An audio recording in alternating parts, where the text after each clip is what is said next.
Okay, Jay Croucher here with Grant Liffmann and Kurt Helin, two of the heavy hitters to talk about Summer League. I know you guys were both out there, so looking forward to getting your thoughts. We're going to talk about the top 4 picks and other rookies and sophomores that stood out, and then close with a little Rookie of the Year take. But let's start with you, Grant. Of the top 4, who are you most impressed by? Well, I got to say that for so much hype and so much anticipation about this top 4, they lived up to the billing and more. And it's hard to say that very often, especially in Summer League, because usually you find some, cracks or something that you go, you point out and be like, that's going to be an issue. But my goodness, these 4 were fantastic. And I think the one that really popped has to be Caleb Wilson. And I think it's because the other 3 have been the more hype than him the entire time. But people who really watched college basketball and really watched the draft process knew how much buzz Caleb Wilson was having behind the scenes, especially. And this is the first taste that fans really got to see of what his potential is. And, I could talk defensively for forever about him, and that was the hype coming into it. But his 3 ball looked better.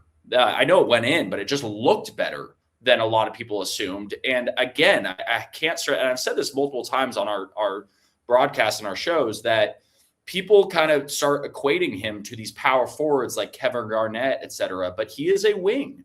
That is what is so impressive about him. He scores and attacks the basket and shoots the ball like a wing. And yet he can defend multiple positions. He can attack, he can protect the rim. He can do this and that. I'm just thoroughly impressed by Caleb Wilson. Not to say that the other 4 weren't just as impressive, but like just him coming out and showing this is who I am, Kurt. I mean, you and I talked about this and we got to watch him together.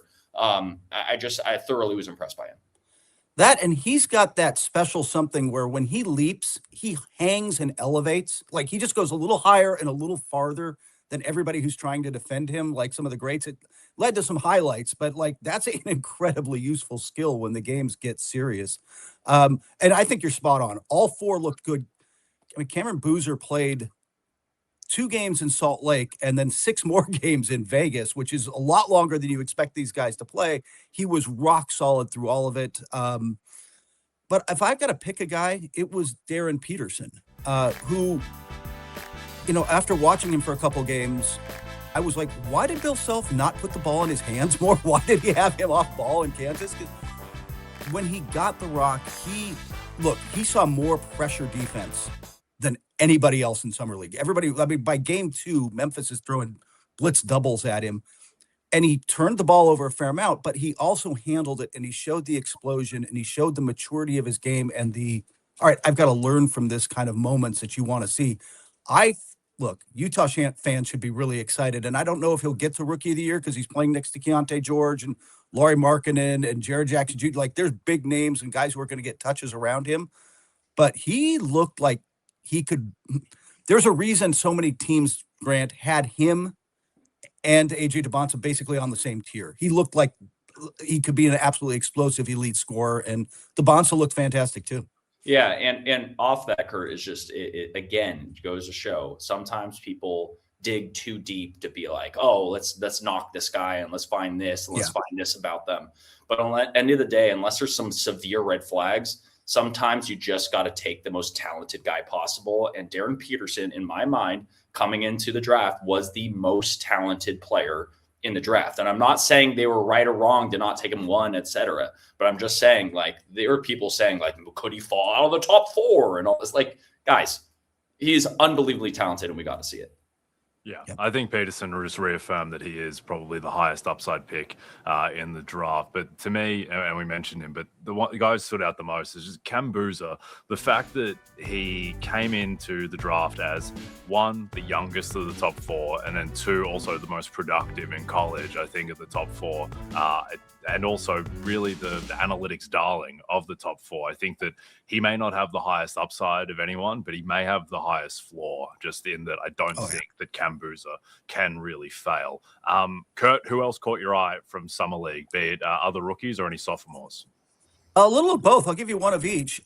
Look, the best second-round pick was Malik Thomas of Cleveland. I mean, 27 points a game, 44% shooting from 3, and he he just looked like somebody who was a little bit, obviously, an Acuff's shadow in Arkansas, and got to break out here, had the ball in his hands a little more, and showed he can score, and kind of really showed he could stick at the next level as a scorer, somebody who can just go get buckets and then has some game around it. So I thought he was fantastic. And if I'm going to pick the sophomore that I was really, I want to say impressed with, but also a little surprised by, it's Igor Demon out of Brooklyn, who shot the ball well, but was like almost looked scared to drive as a rookie, was not getting in the paint, was not impacting the game's way you'd want to see. But you started to see that at Summer League. He was getting into the paint. He was scoring inside, 21 points a game. If he's that guy, and he looked good, by the way, playing with Mikhail Brown Jr., that might be your combo. That might be your backcourt for a while in Brooklyn. He showed a big step forward for a guy who came out of the lottery last year, and I thought really had a rough rookie season. Yeah. No, I completely agree with both of them. Malik Thomas, usually you criticize a guy for taking 21 field goal attempts a game, but when you're shooting at that percentage and you have that killer instinct, it's like, I don't know. It was fun to watch. Obviously, he's not going to get that type of opportunity at the NBA, especially in the beginning, but I completely agree with you. He really opened a lot of eyes. And yeah, it's hard sometimes when you're in someone else's shadow. And then all of a sudden, and we've seen multiple times throughout the NBA and other sports that one guy is in the other person's shadow and then all of a sudden gets their shine and then blossom. So I'm excited about him. I'm going to go rapid fire with some of the guys here. Some guys in the lottery that I really like the way they play. Kingston Flemings, we got a chance to watch him quite a bit. He only had 6.5 assists per game. He probably could have had 12 a game if the Hawks were just making their shots. Kingston really handled the game like a true point guard, which you just don't see as much anymore, a floor general out there. And I was just so impressed by his burst, etc. Obviously, there will be things that he needs to work on, his shooting and how he can find his time to score. But just really in general, I just loved his ability to control the pace of the floor, really find guys. Kingston Fleming's the 8th pick to the Hawks, so looked really good. Braden Burry's really impressed me, 10th pick for the Bucks. He had 24 points per game, but really it was just how he was scoring. It was very methodical, and I loved how he had his body control going into the paint. And really, you could tell this guy is more advanced than a lot of these young players. And yet, he fell to the 10th pick, and I know he was a hot name. I mean, there's plenty of teams that thought he was going to fall past the Bucks at 10. And I'm sure they're very disappointed now looking and watching him play and saying, hey, Burries is a real deal. I got to mention the Summer League MVP, Yaxel Lendeborg, 11th pick. It is funny. He did exactly what he should do. And it's impressive. It's the guy, he went 15-7-4 pretty much in the Summer League. And it's like, maybe he won't score as much, but you just kind of expect this type of play from him. He really started hot from three early on in Summer League. He cooled off. I think his shot looked better than a lot of people expected. I really liked Yax. He's going to be a good player in the NBA. I don't think I talk about floors, Jay. You mentioned floors. I think his floor is pretty high. I don't think his ceiling's too great. But I do find it funny, though, everyone being like, oh, Yaxel beat Cam Boozer.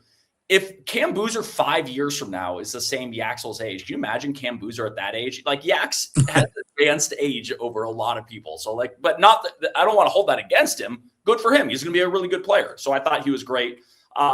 Two other players I want to quickly mention. Alan Graves, the 19th pick to the Raptors.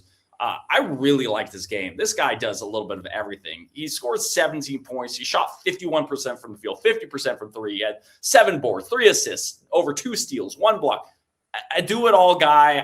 I really like him as a basketball player. Just a guy who does a little bit of everything. And I feel like he's the type of guy that'll just be a winning type player eventually. That's the best compliment you can give a player, a guy that helps you win. And finally, I just want to give a shout out to one sophomore player, Cedric Coward. And you and I talked about him, Kurt. Looked like a guy who was too advanced to be playing in Summer League. He scored 19 points and had 7 boards, 4 assists. But he also kind of looked like he was playing with his food a little bit. He didn't look like he had to do too much or try too hard. And I'm excited for him his sophomore year in the NBA because I truly think you're seeing one of the players that's going to turn into just one of your really good wings in the league. And I'm excited by him. Yep. I'll echo the thoughts of a couple guys you guys each mentioned. Kingston Flemings, I think, is going to be an advanced stat darling his whole career just because of how he's going to help in the possession game, the fact that he doesn't turn the ball over, that he's such a good passer. I think he's going to be like a quarterback who doesn't take sacks, just the way that he gives you that edge. Yeah. And then Yegor, Kurt, to your point, the thing with Yegor is that he's always had really good preternatural feel. He's always been a good passer. It's just he didn't have the body for the NBA this year. He is so thin. I think that he had some moments this year, but the fact that he was able to assert himself in Summer League to this extent bodes well for a Nets team that frankly really needs him to hit. Let's close out with some very early Rookie of the Year predictions. Right now, Cam Boozer is the very slight favorite in the market. I think that if I had to pick one guy, odds agnostic, to win the award, it would probably be Boozer, just because he has been so productive already. I think he has, to the point earlier, such a high floor, and he's going to get a lot of runway in Memphis. I don't think he has the highest upside this season, but I think that his range of outcomes, just his median outcome, is really high on this Grizzlies team. But Kurt, who do you think is going to win Rookie of the Year? I think there's some real logic to that, because part of winning Rookie of the Year is traditionally who gets the touches, right? Like you've got to be able to show, and kind of in the case, like I think AJ Debonsa should be seriously considered, but if he's playing with Trae Young and Anthony Davis for the games Anthony is healthy, like how many touches is he getting? How much is he really getting? And it's a little bit of the same with Peterson, as we mentioned, who's going to a relatively stacked Utah team and a lot of people who are going to have the ball in their hands. So I get the Boozer thing. The other guy I'd watch is someone Grant brought up who I thought looked fantastic, was Braden Burries. They put the ball in his hands in Milwaukee to see what it looked like, and it looked really good at Summer League, and that's just Summer League. But if you're going to go with the guy who's on a bad team but gets a lot of chances and looks really good doing it, Burries is the guy who could climb that list, because I think he's going to put up some numbers on a team that's, look, somebody's got to score, right? Somebody's got to take those touches. And with all due respect to Tyler Hero and some of the guys they've got there now, like I think Burries can put up really impressive rookie numbers and be a little bit of a longer shot to actually win the thing, because I don't think it's Caleb Wilson, but I think it's any of the other top three could get it. But Burries might be my long shot. Yeah, no, and I think what ends up happening is a lot of times you have to consider, we're talking about voters now being involved in it, and a lot of it will be narratives, right? And what maybe one rookie helps a team become a playoff team, for instance, and something like that. And I think that's going to be held against players like a Caleb Wilson, for instance, who are going to play on a Bulls team that's not going to be very good this year. And even when he's playing well defensively, where he's going to shine, I do worry. I know he shot really well in Summer League. I don't think his percentages are going to be that high when all's said and done throughout the year. So he's going to be great. I'm a huge Caleb Wilson fan. But I think to everything you guys are saying, at the end of the day, I just think there's a reason why Cam Boozer is the favorite. Cam Boozer is going to get his numbers, and he's going to do it efficiently, and he has got plenty of opportunities. He's the man there.